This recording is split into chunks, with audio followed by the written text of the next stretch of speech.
K through 12. And that means not just talking about how great teachers are, but rewarding them for their greatness by giving them higher salaries and giving them more support and professional development, and making sure that No Child Left Behind is not a tool to punish people, and we're not just basing how we fund our schools on a standardized test. We need after-school programs and summer school programs because minority youth and poor youth are less likely to get the kind of environment and supplemental activities that they need. But let's be clear. We have good answers for how to make these schools work. What we don't have is a sense of urgency in the White House.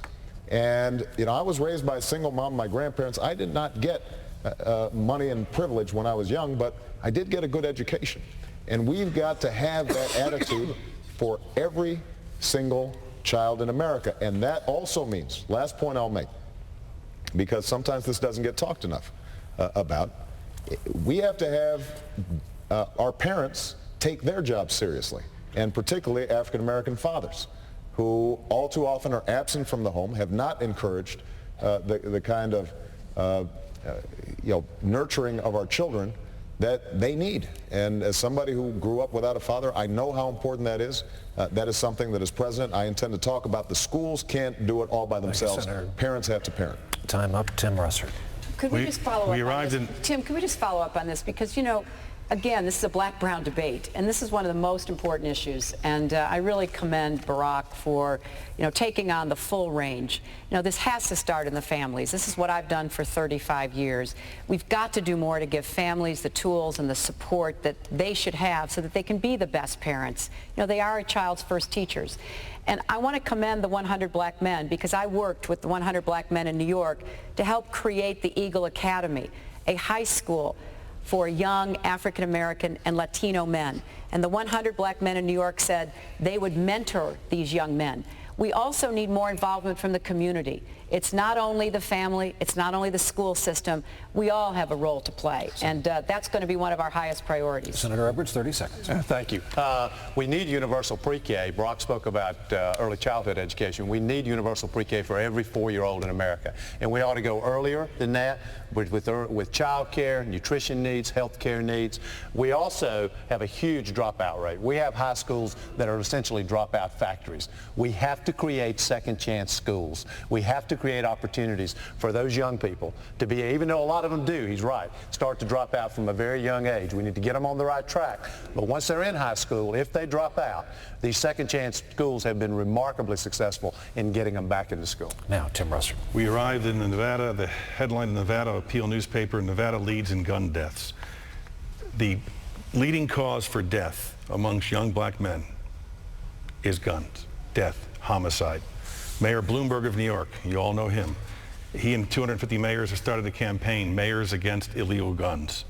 Senator Clinton, when you ran for the Senate in 2000, you said that everyone who wishes to purchase a gun should have a license, and that every handgun sale or transfer should be registered in a national registry.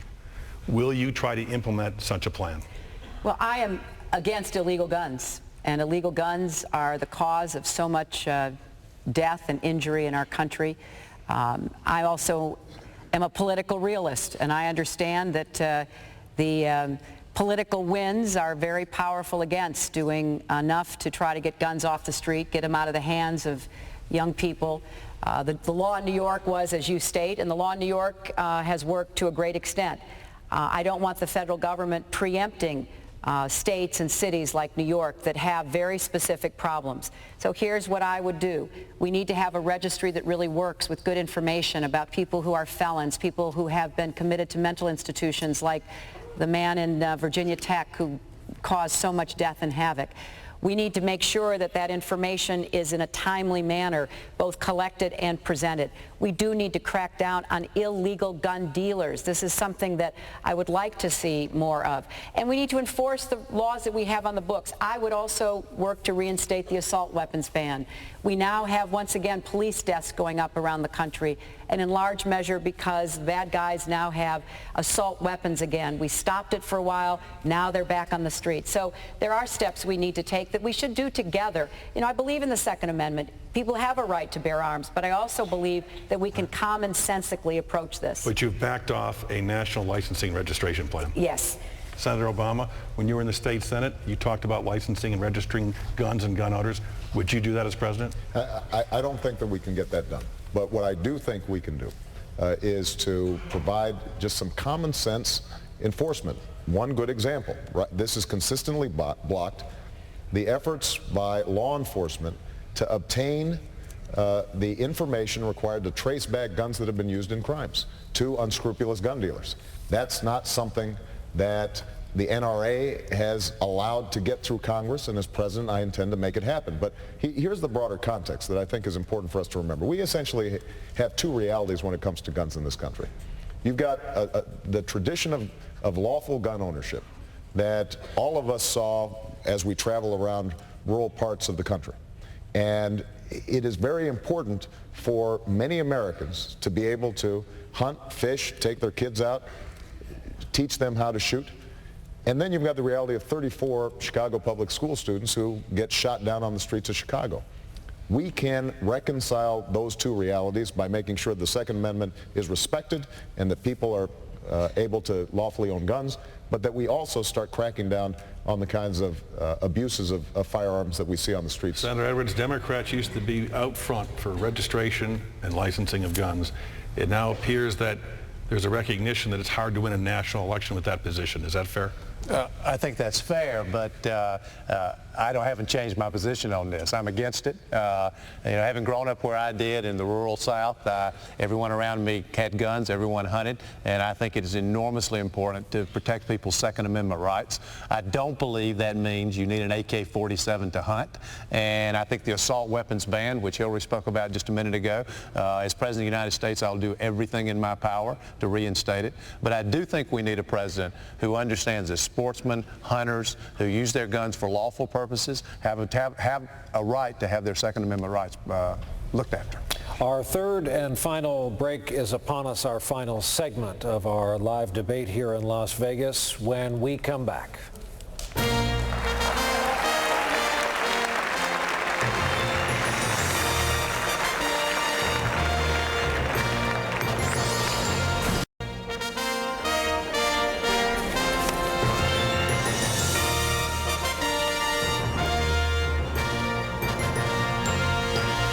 We're back in Los Angeles for our final segment of our live debate coverage. Las Vegas. Did I?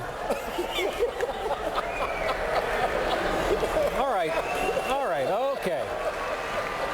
Wow, it is a tough crowd. It is a tough crowd.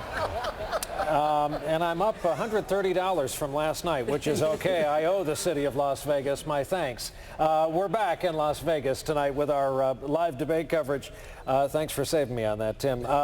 Question for Senator Clinton. In 2006, you railed against Karl Rove and the Republicans for playing what you called the fear card.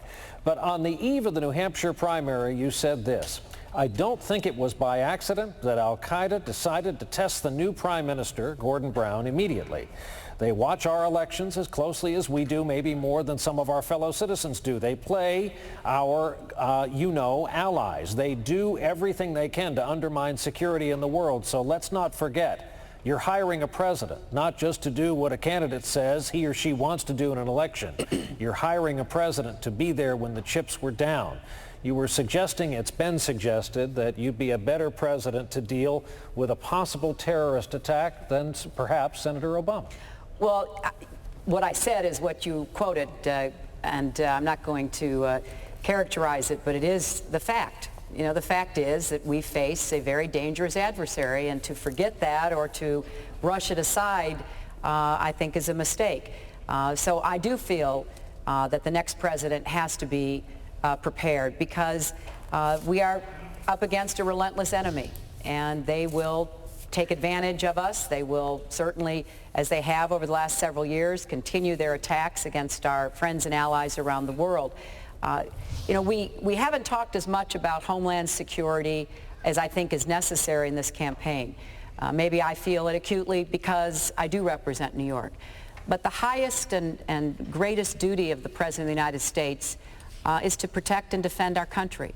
And at the end of the day, voters have to make that decision among all of us, Democrats and Republicans, who are vying for the votes